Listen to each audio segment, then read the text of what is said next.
तर मुंबईमधील आदिवासींचे सर्वेक्षण केलं जाणार आहे। आदिवासी विकास मंत्री अशोक उईके यांचे जिल्हाधिकाऱ्यांना निर्देश। मुंबई उपनगरामधील 222 आदिवासी पाड्यांमध्ये 15 एप्रिलपासून सर्वेक्षण होणार आहे।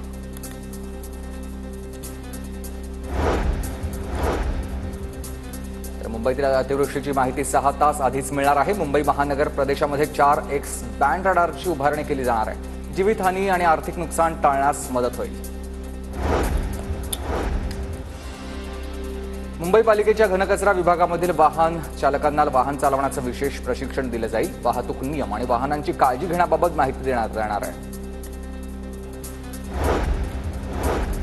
पुण्यामधील अलका चौकामध्ये सरकारच्या विरोधामध्ये विरोधी पक्षाच्या वतीनं आंदोलन। जनसुरक्षा विधेयक रद्द करण्याच्या मागणीसाठी आंदोलन। जनसुरक्षा विधेयकामुळे जनसामान्यांचा आवाज दाबला जात असल्याचा आरोप आहे।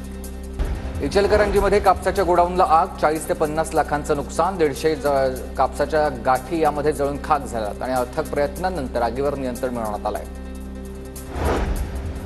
सिंधुदुर्ग जिल्हा परिषदेच्या विद्यार्थ्यांची इस्रो सफर। कुडाळ रेल्वे स्थानकावर इस्रो सफरीवरून परतलेल्या 47 विद्यार्थ्यांचं जंगी स्वागत। रोहिणी 200 उपग्रहाचं प्रक्षेपण। सुनीता विल्यम्स पृथ्वीवर परतल्या तो क्षण विद्यार्थ्यांनी इस्रो अवकाश संशोधन केंद्रामध्ये उपस्थित राहून अनुभवलाय।